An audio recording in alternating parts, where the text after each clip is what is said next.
Even today, the hills are alive with the sound of music.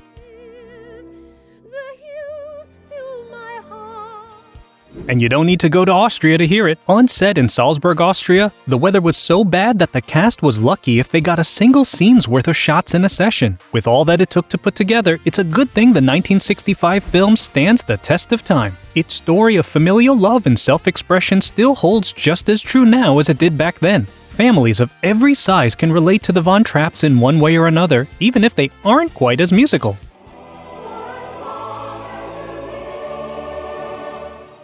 But where are the members of the performing family now? From Maria herself all the way down to little Gretel, the Von Trapps have gone their separate ways throughout the years, but they've never forgotten their roots. This film opened after the premiere. Our lives were never the same again. Some of them look back on it fondly. Some of them worked it into their future careers, and some absolutely couldn't stand it. Regretfully they tell us, but firmly they compel us. To this day, the movie adaptation of the Rodgers and Hammerstein classic delights audiences. No matter how old it gets, it's absolutely timeless.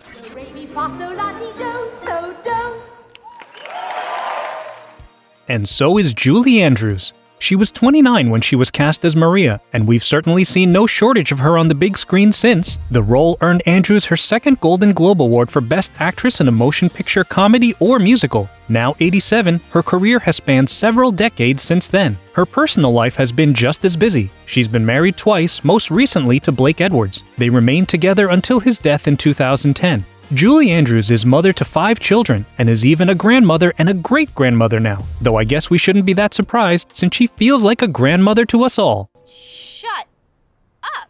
Andrews hasn't sung nearly as much as she used to, though, and that's all down to her botched vocal surgery in 1997. She filed a malpractice suit against the doctors at Mount Sinai Hospital in 1999, and the suit was settled for an undisclosed amount in 2000. Still, despite several surgeries, her singing voice never quite returned to its full strength, and she refused to sing on camera for several years. She broke that streak with her performance in The Princess Diaries 2, a royal engagement, in which she performed Your Crowning Glory with Raven-Symoné. The music supervisor, Don Soler, said, "She nailed the song on the first take. I looked around and I saw grips with tears in their eyes." Andrews was made a Dame Commander of the Order of the British Empire in 2000, and she has a number of awards under her belt, including her status as a Disney legend, 1 Oscar, and 3 Grammys. Christopher Plummer, who played Captain von Trapp, had a good number of awards to his name too. Plummer earned an Oscar, the oldest ever to win it at the time, 2 Primetime Emmys, and 2 Tonys over the course of his long career, making him the only Canadian recipient of the Triple Crown of acting. He was 35 when The Sound of Music was released, but believe it or not, he spent a good portion of his career embarrassed at his role in the musical. You may not know that he didn't actually do his own singing in the movie, despite his identity as a stage actor. Though he appeared in huge productions like Othello, Macbeth, and King Lear, his vocals were actually dubbed over by Bill Lee. He refused on many occasions to refer to The Sound of Music by name, often calling it That Movie or The Sound of Mucus instead. Clean and bright, you look. He disliked everything about filming it except Julie Andrews and even rejected an invitation to the 40th anniversary cast reunion, though he did provide commentary on the film's DVD release in 2005. So I guess his memories of it all couldn't have been that bad. Maybe he just hated the rainy weather. His personal life was just as busy. Though he only had 1 daughter, he was married 3 times, most recently to Elaine Taylor from 1970 until his death. His final film was 2019's Knives Out. Plummer passed 2 years later on February the 5th, 2021 at 91. His co-worker Charmaine Carr didn't have quite as prolific a career, but her performance as the oldest Von Trapp child Liesl was just as memorable. She was only 22 when she starred in The Sound of Music, and she has never had a singing lesson or even attempted to act before being cast. In fact, she was going to San Fernando Valley State College to study speech therapy and philosophy when a friend sent her photo to the casting director. Perhaps her most famous scene is her duet with Rolf, 16 going on 17. The filming of the scene was certainly memorable for her too. The costumers forgot to put no-slip pads on her shoes, and as she was dancing, she went through one of the gazebo's windows. Talk about a major wardrobe malfunction.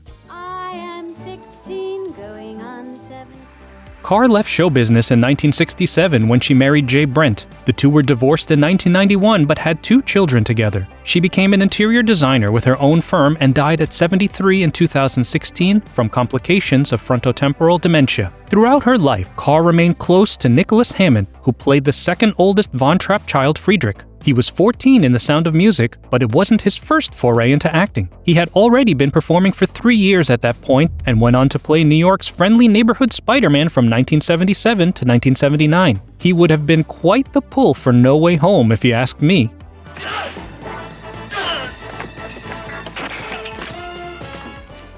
Hammond married Laura Soley in 1980, but the two divorced in 1984. The timing proved perfect. In 1986, he was cast in an Australian miniseries called The Challenge, and he loved the country so much he decided to move there permanently. He became an Australian citizen, starred, guest starred, and even wrote several episodes of prominent Australian TV shows. He now lives happily down under with Australian actress Robin Nevin. Hammond is 72, and you might recognize him from Quentin Tarantino's 2019 movie Once Upon a Time in Hollywood as Sam Wanamaker. Though he played older brother to Heather Menzies, who played Louisa Von Trapp, he was actually a year younger than her. She was 15 at the time and had little to no prior experience in acting. The Sound of Music kicked off quite a career for her. She performed in several TV shows and movies, including as a main role in Logan's Run, in Bonanza, The Bob Newhart Show, and even Piranha. She was married twice and actually met her second husband, Robert Urich, on set for a commercial where the two were married. Talk about a meet-cute. The two were actually married in 1975 and were together until his death in 2002.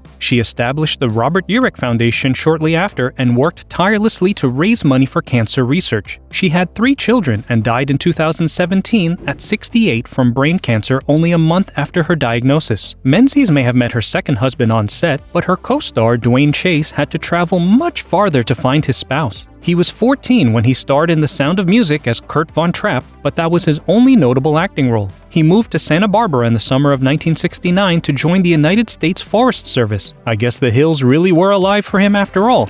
He attended college there and graduated in 1976 with a Bachelor's of Science in Geology, then earned his master's at the University of Alabama. Currently, the 72-year-old lives in Washington State with his wife Petra Marie, a German citizen whom he married in 1987.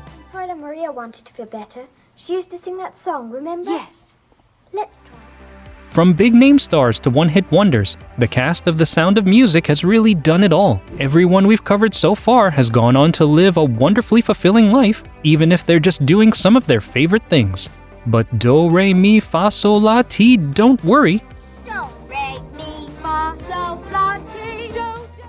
We haven't forgotten about the other Von Trapps or some of the other huge personalities to grace the hills of Austria. That's all we have time for today, but be sure to check out part 2 to see where the rest of the cast ended up.